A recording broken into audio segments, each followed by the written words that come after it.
Pancasila adalah rumah kita bersama. Tidak ada toleransi sedikit pun bagi yang mengganggu Pancasila.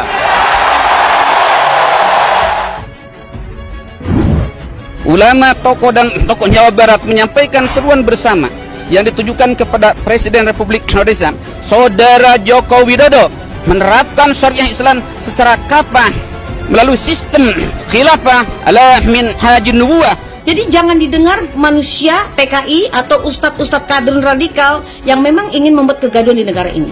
Karena mereka tuh sengaja untuk menghancurkan negara kita, karena di balik mereka itu adalah khilafah dan mereka ingin berkuasa di negara kita. Sekali lagi, ideologi kita adalah Pancasila. Kita ingin bersama dalam Bhinneka Tunggal Ika, dalam keberagaman. Khilafah itu sebuah diskursus, sebuah kondisi konsep. Khilafah itu ajaran Islam, bukan membubarkan HTI. Khilafah ini sudah dilarang di beberapa negara karena memang adalah dia itu kelompok-kelompok radikal yang sangat menyesatkan dan tidak ada hubungannya khilafah dengan Islam. Ini makanya Pak Profesor Dr. Mahfud MD, Menko Polhukam pernah nantang, siapa yang bisa nunjukkan satu saja dalil yang memerintahkan menegakkan khilafah, saya kasih hadiah, kata beliau. Nggak ada yang bisa nunjukin. Saya tantang deh, kalau ada, datang ke saya atau saya diundang, saya datangi. Kalau benar Anda menemukan satu sistem yang diajarkan secara persis oleh Al-Quran, Al-Hadis tentang khilafah, saya jadi pengikutnya, saya akan mengkampanyekannya. Tapi pasti itu tidak ada karena saya sudah berkeliling pesantren, berkeliling perguruan tinggi. Saya tanya mana sih dalilnya? Nggak ada. Rukun itu indah, bersaudara itu indah, bersatu itu juga indah.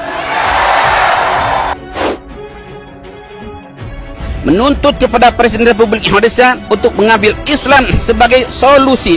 Dengan menerapkan syariat Islam secara kafah, pemerintah Indonesia akan dapat melayani rakyat dengan baik dan memproteksi negara dari kejahatan ideologi kapitalisme liberal yang melakukan penjajahan ekonomi kepada seluruh umat dan bangsa di dunia. Bahwa Pancasila itu adalah ideologi yang sudah final.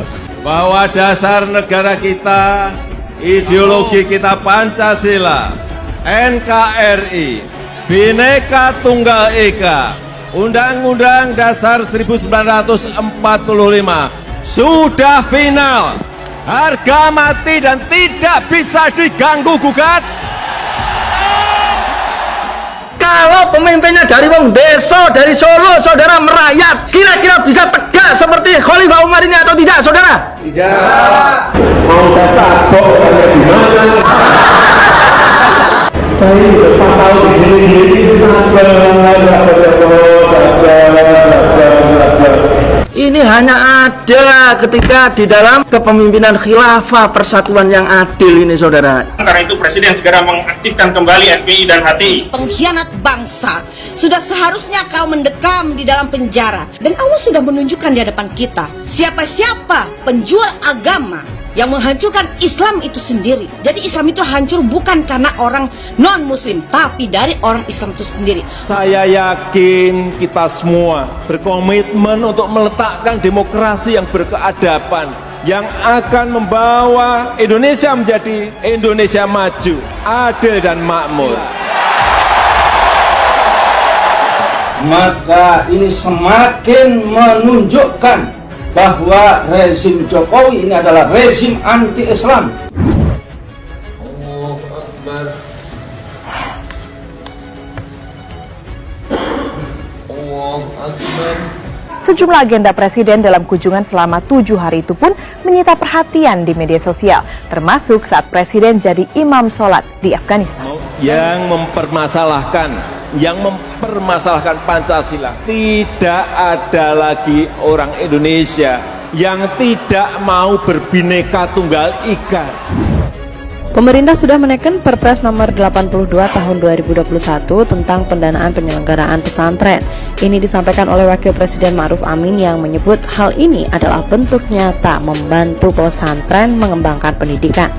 Ini RUU pesantren lahir di Jokowi. Dari dulu tidak pernah yang namanya pesantren dapat gaji bantuan. Di tangan Presiden Jokowi hari ini pesantren tiap tahun sing wis izin Pak Yai Nur minimal 50 sampai 100 untuk pondok yang sudah jalan ada santrinya. Dan menampakkan secara jelas bahwa rezim Jokowi ini adalah rezim anti-Islam. Penerbitan Perpres tersebut menurutnya sangat membantu pesantren di daerah untuk terus berkembang sekaligus wujud komitmen pemerintah dalam membantu pendidikan di pesantren. Presiden kan biar sampai awal dewe bosok maturu pernah pesantren bantu bantuan orang ceritanya dianggarkan khusus RUU pesantren. Hari santri yang memerdekakan Indonesia itu tidak pernah diakui, disembunyikan. Di pemerintahan Jokowi 22 Oktober menjadi hari santri. Orang yang difitnah terbanyak seumur hidupku ya aku lihat ya Jokowi. Deretan fitnahnya itu udah luar biasa dan yang semuanya akhirnya nggak terbukti, tapi terus di generate itu fitnah. Aku nggak tega gitu. Kalau dia nggak diperlakukan sekasar itu gitu. Di fitnah-fitnah seperti itu saya kadang-kadang juga mau marah ya gimana, nggak marah ya gimana, serba salah. Lagi pula kalau ini bendera HTI, apa sih salah HTI? Negara ini dirugikan apa oleh HTI? Tunjuk satu saja kerugiannya. Begini, bagaimana sistem pemerintahan kita, dasar negara kita itu harus diganti. Itu salah enggak? Salah kan? Salah enggak? Itulah radikalnya. Itu persoalannya. Tidak boleh dibiarkan kalau ada orang, ada kelompok, ada organisasi yang jelas-jelas ingin mengganti dasar negara kita Pancasila. Kalau saya hanya mau menyampaikan jewer saja, dipikir kita enggak serius, hanya setengah-setengah ya. Kata yang paling pas ya digebuk. Khilafah itu ajaran Islam. Khilafah itu ajaran Islam. Jadi kita bagi yang mengerti silahkan terus diskursuskan khilafah.